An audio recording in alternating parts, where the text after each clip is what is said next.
Paano kung ang susi sa pagwawakas ng kahirapan sa iyong buhay ay hindi nasa bangko, kundi nasa labas lang ng iyong pintuan? Sa sinaunang karunungan ng Budismo, ang pasukan ng iyong tahanan ay higit pa sa simpleng daanan. Ito ang lugar kung saan pumapasok, nananatili, at dumarami ang enerhiya. Alam ng mga Pilipino ang kapangyarihan ng pananampalataya, ng mga ritual, ng paniniwala sa higit pa sa swerte. Kaya ano ang mangyayari kapag pinagsama mo ang paniniwala at pagkilos? Ngayon, ating matutuklasan ang isang kasanayang napakasimple ngunit sagrado na maaaring magbago hindi lamang ng iyong tahanan, kundi ng buong panginginig ng iyong pinansyal na kalagayan. Handa ka na bang hugasan ng kahirapan? Tara na't simulan natin. Sa puso ng bawat tahanang Pilipino, may isang bagay na sagrado. Isang espasyong iniiwanan ng sapatos. Ngunit madalas pumapasok ang mga pasanin. Hindi lang ito pintuan, ito ay isang tawiran. Sa pagitan ng mundo sa labas at ng iyong panloob na mundo. Sa pagitan ng kaguluhan at katahimikan. Sa loob ng maraming siglo, may ibinubulong ang mga turo ng Budismo. Linisin ang pasukan, limiin ang landas. Hindi lamang mula sa alikabok o dumi, kundi mula sa nakatigil na enerhiya, kahirapan, kawalan ng pag-asa, at takot na nananatili na parang mga bisitang hindi inaanyayahan. Ngunit, hindi ito tungkol sa pamahiin. Ito ay tungkol sa kamalayan. Dahil minsan, ang kahirapan ay hindi lang kung anong laman ng iyong pitaka. Ito rin ay kung anong nasa iyong mga dingding, iyong mga gawi, iyong mga iniisip. Isipin mo, nililinis natin ang sahig, hinuhugasan ang pinggan, dinidiligan ang mga halaman. Pero kailan ang huling beses na hinugasan natin ang mismong lugar kung saan pumapasok ang lahat ng enerhiya? Kung saan nakatayo ang mga bisita? Kung saan dumarating ang mga padala? Kung saan nagsisimula ang mga panalangin? Sa Budismo, ang espasyong ito ay hindi binabaliwala. Ito ay iginagalang. Ngayon, titingnan natin ng tapat at malalim ang espasyong matagal nang nakalimutan. Ating bubuksan ang dahilan kung bakit tahimik na ipinamamana ng mga mongheng Budista ang karunungang ito mula henerasyon hanggang henerasyon. At susuriin natin kung paano ang isang simpleng kilos, isang sagradong paghuhugas, ay maaaring hindi lamang magtanggal ng bara sa iyong pasukan, kundi sa iyong mga oportunidad, sa iyong linaw, sa iyong kasaganahan. Ang pasukan, higit pa sa isang pintuan. Sa makabagong pamumuhay, lumalakad tayo sa harap ng ating tahanan nang hindi man lang iniisip ito. Susian, suotin ang tsinelas. Isa na namang araw, isa na namang nakagawi ang gawain. Ngunit sa tradisyong Budista at sa maraming sinaunang turo ng Asya, ang pasukan ng iyong tahanan ay isang buhay na punto ng enerhiya. Hindi lang ito isang lugar na may gamit, kundi isang espiritual na hangganan. Ito ang lugar kung saan nagsisimula ang enerhiya. Kung saan ang lahat, mabuti man o masama, ay humihingi ng pahintulot na makapasok. Kapag ang isang monghe ay napadaan sa isang bahay, hindi lang nila nakikita ang mga ladrilyo at kahoy. Nararamdaman nila ang katahimikan o ang kaguluhan. Pinagmamasdan nila ang pintuan, ang sahig, ang daloy. Napapansin nila kung ang pasukan ba ay bukas sa buhay o ito'y nagsasara. Sa pilosopiyang Budista, ang espasyong ito ay tinatawag na liminal. Ibig sabihin, ito'y isang panggitnang lugar sa pagitan ng panlabas na mundo na puno ng ligalig at ng panloob na espasyo na naglalaman ng iyong layunin at kalooban. Ngayon, heto ang isang makapangyarihang bagay na madalas hindi napapansin. Ang pasukan ay sumasalamin sa kung ano ang inaanyayahan mo sa iyong buhay. Isang pasukang magulo, maalikabok, at pinababayaan. Nagsasabi ito ng pagkakahiwalay, pagod, at pagtutol. Isang pasukang malinis, may layunin, at iginagalang. Bulong nito, handa kami, bukas kami, nakahanay kami. Isipin mo ito sa ganitong paraan.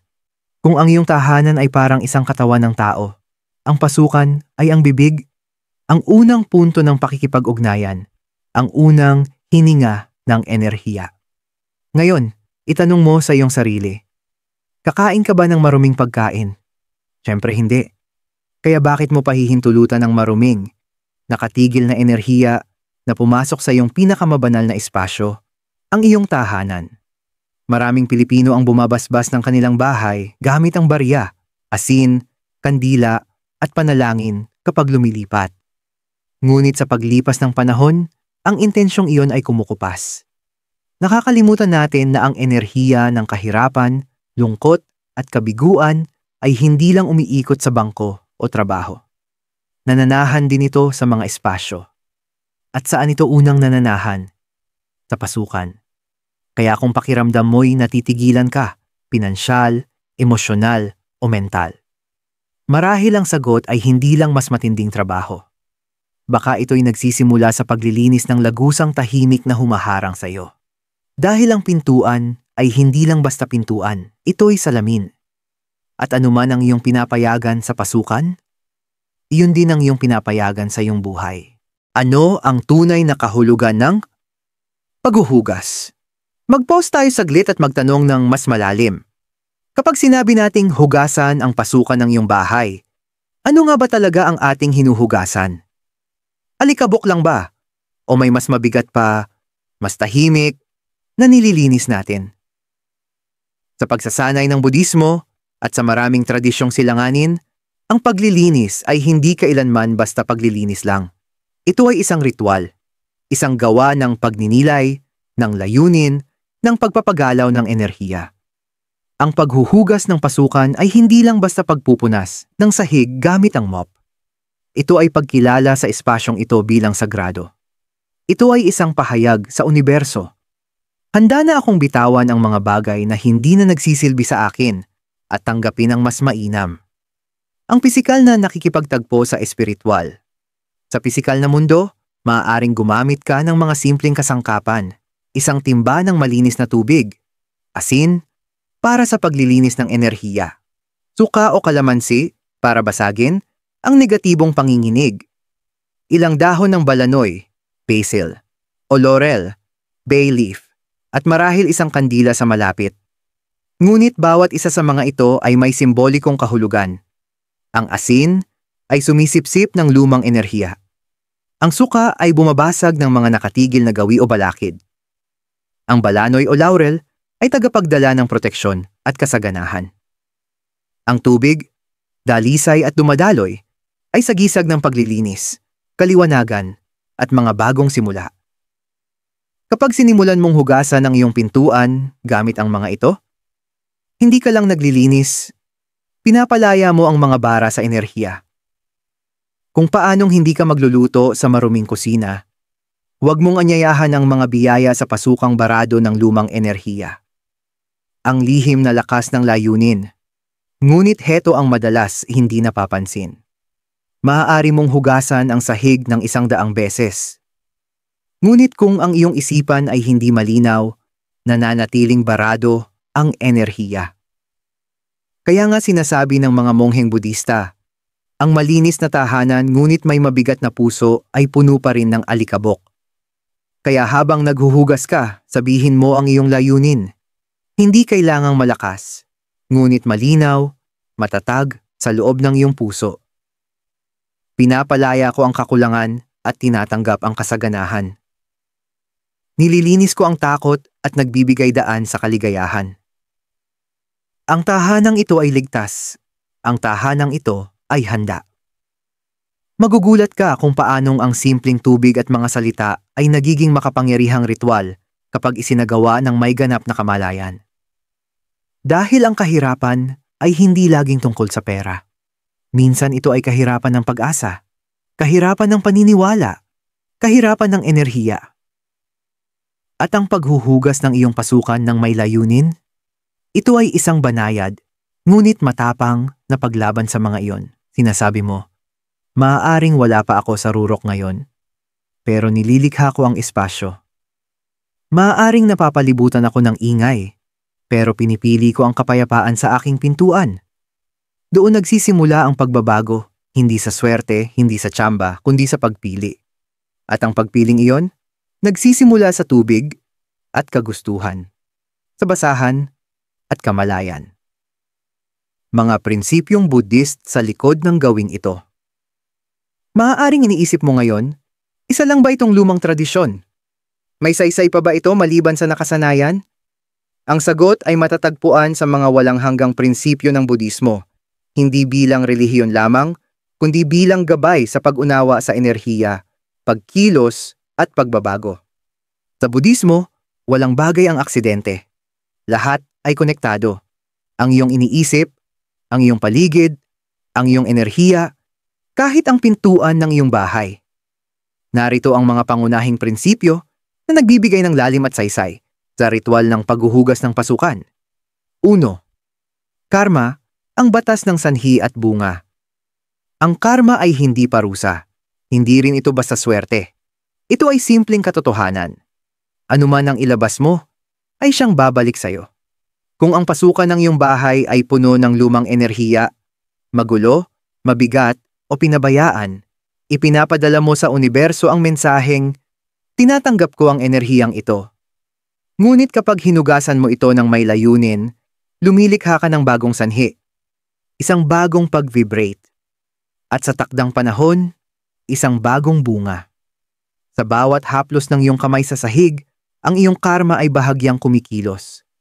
Hindi dahil pinapanood ka ng universo, kundi dahil ikaw mismo ang nakapapansin at kumikilos ng may kamalayan. 2 pagdadalisay, ang pagbitaw sa pagkakapit sa mga turo ng Budismo. Ang pagkakapit ang ugat ng paghihirap. Kumakapit tayo sa sakit, takot, gawi, at maging sa mentalidad ng kahirapan. Ang paglilinis ng iyong pasukan ay nagiging isang sandali ng pagbibitaw. Habang naghuhugas ka, hindi lang dumi ang inaalis. Pati ang mga lumang paniniwala, lagi na lang akong gipit. Walang nagbabago. Masama lang talaga ang kapalaran. Hindi. Sinasabi mo sa iyong espiritu, hindi ko na ito dadalhin sa aking sarili. 3 tamang layunin, isa sa 8 marangal na landas. Itinuturo ng Budismo ang The Noble Eightfold Path, at isa sa mga ito ay right intention o tamang layunin. Ibig sabihin nito, ihahanay mo ang iyong mga kilos sa kaliwanagan, malasakit, at pokus. Kapag nililinis mo ang iyong pasukan, hindi para lang yumaman, kundi upang lumikha ng espasyo para sa kapayapa, dangal, at agos. Isinasabuhay mo ang tamang layunin. Hindi ka na lang basta tumatakas sa kahirapan. Ikaw ay sumasagot dito ng may kamalayan. 4 na pagkamalay, mindfulness, pagiging naroroon sa bawat kilos. Marahil ang pinakamagandang aspeto ng turo ng Budismo ay ito, bawat sandali ay mahalaga. Kahit ang bagay na tila karaniwan, gaya ng paghuhugas ng pintuan, ay nagiging pambihira. Kapag isinagawa mo ito ng may buong atensyon, walang pagmamadali, walang tagabad. Ikaw lang, ang tubig, ang galaw, ang hininga. Sa sandaling iyon, hindi ka lang taglilinis, nagninilay ka. Ibinabalik mo ang sarili mo sa iyong puso at tahanan. Sa huli, hindi ito mahika, ito ay pagtutugma. Hindi ito tungkol sa pamahiin, ito ay tungkol sa disiplinang espiritual. Isang maliit ngunit makapangyarihang kilos na itinutugma ang iyong espasyo sa iyong layunin. Dahil gaano man kagulo ang mundo, itinuro ni Buddha ang isang katotohanan.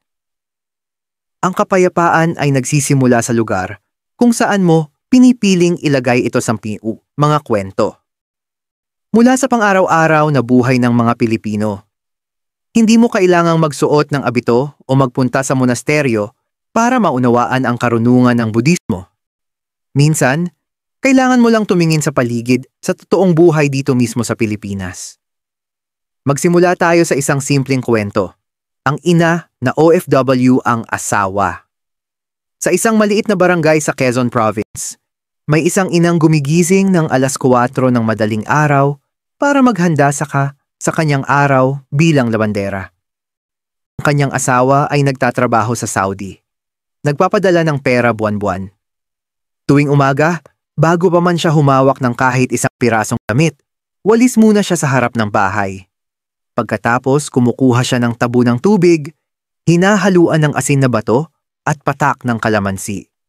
Hinuhugasan niya ang pintuan ng dahan-dahan habang pabulong na sinasabi, "Salamat, tuloy ang laban, malinis ang simula."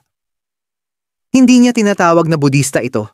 Hindi niya ito ipinopost online.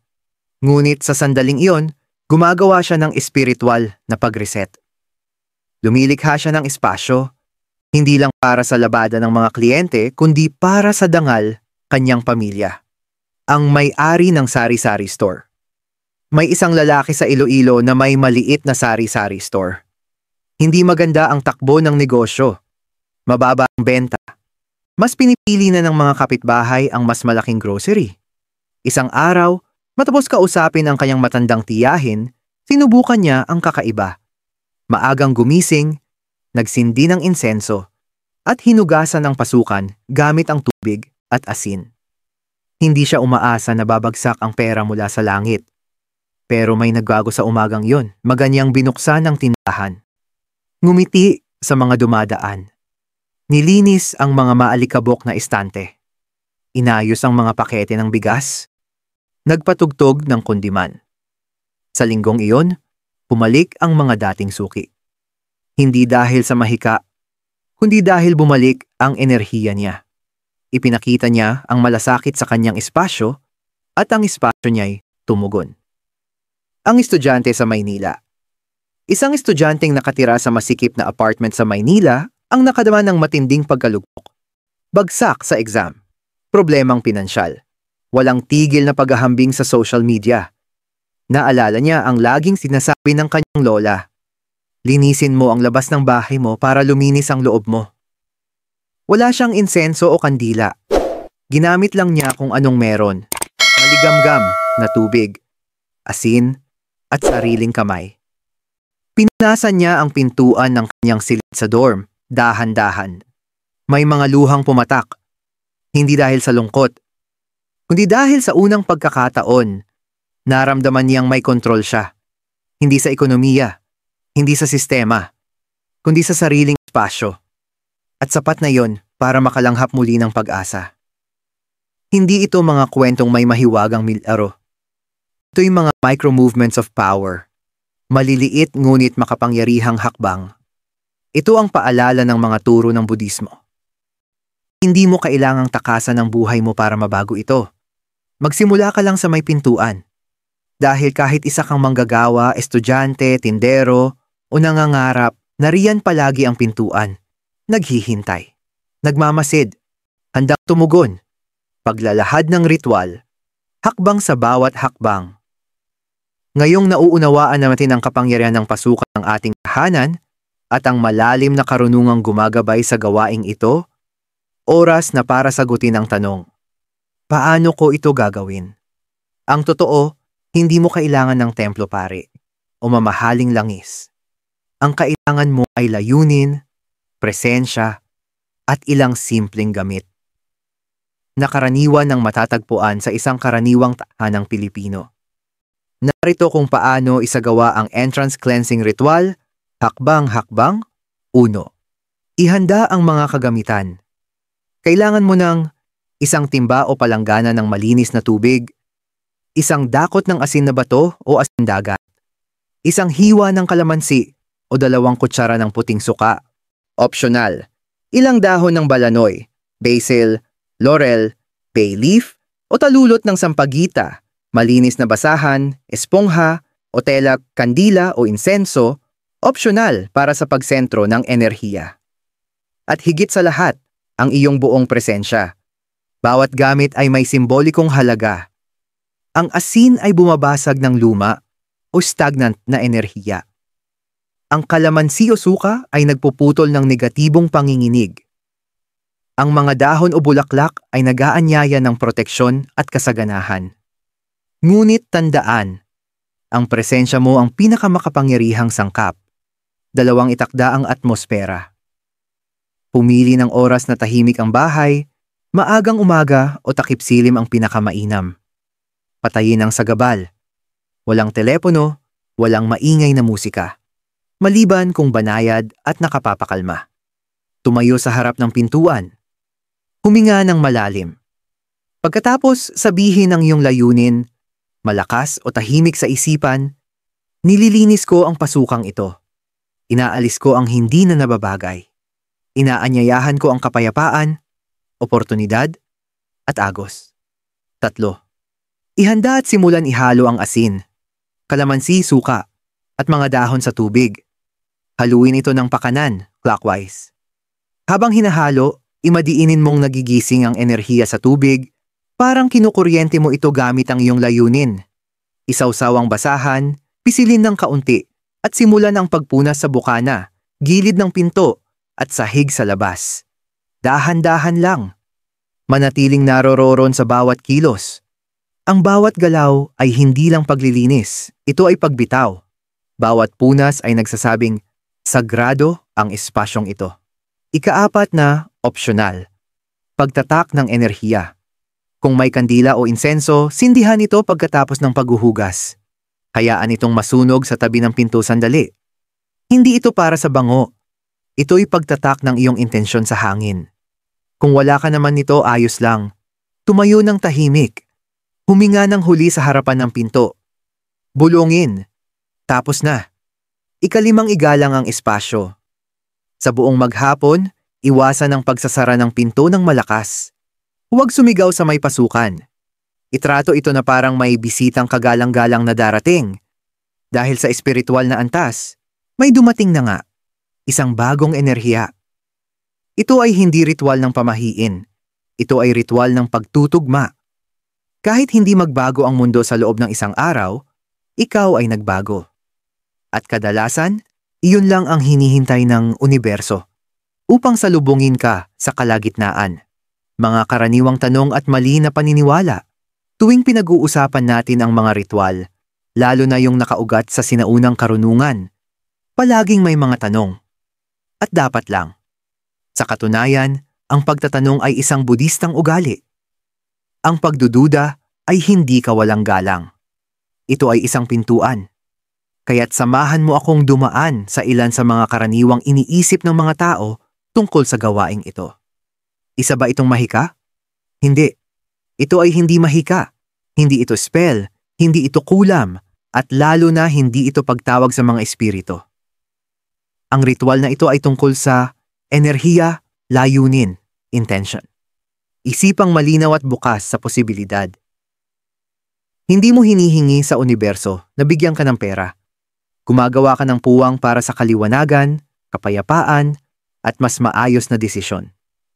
At kapag malinaw ang isip at kalmado ang loob, mas natural na dumadaloy ang kasaganahan. Yayaman ba ako dahil dito? Hindi agad.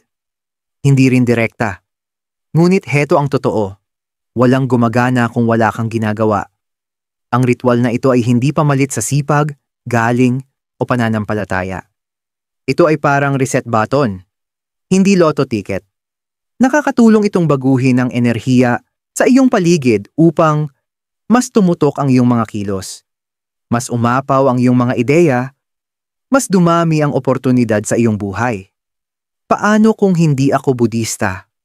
Walang problema. Hindi mo kailangang sumunod sa isang tiyak na relihiyon para gawin ito. Ang ritual ay nakaugat sa pagkamalay, mindfulness, paggalang sa espasyo, kamalayan sa enerhiya, mga prinsipyong maaaring isabuhay ng sinuman.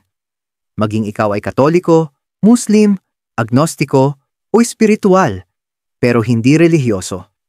Ito ay pagkakatugma ng iyong tahanan sa tibok ng iyong puso. Paano kung pagtawanan ako ng iba? Hayaan mo sila. Tandaan, pinagtawanan din ang unang magsasaka na nagtanim ng buto sa tuyong lupa. Pero nung dumating ang ulan, siya lang ang handa.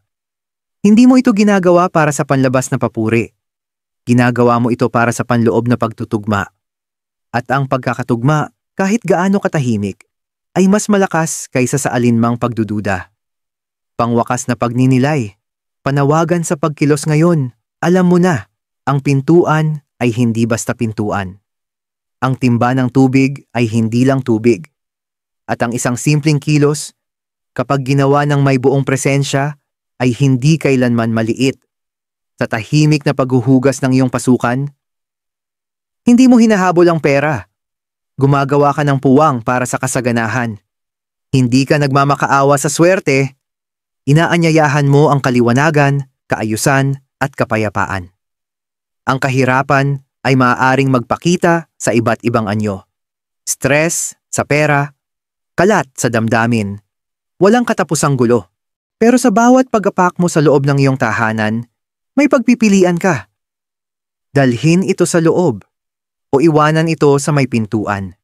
Kaya sa susunod na maramdaman mong parang wala ng pag-asa, huwag kang mag-scroll, huwag kang mangamba, huwag kang magreklamo. Sa halip, huminto saglit. Punuin ang palanggana, ihalo ang iyong layunin, at simulan ang paghuhugas.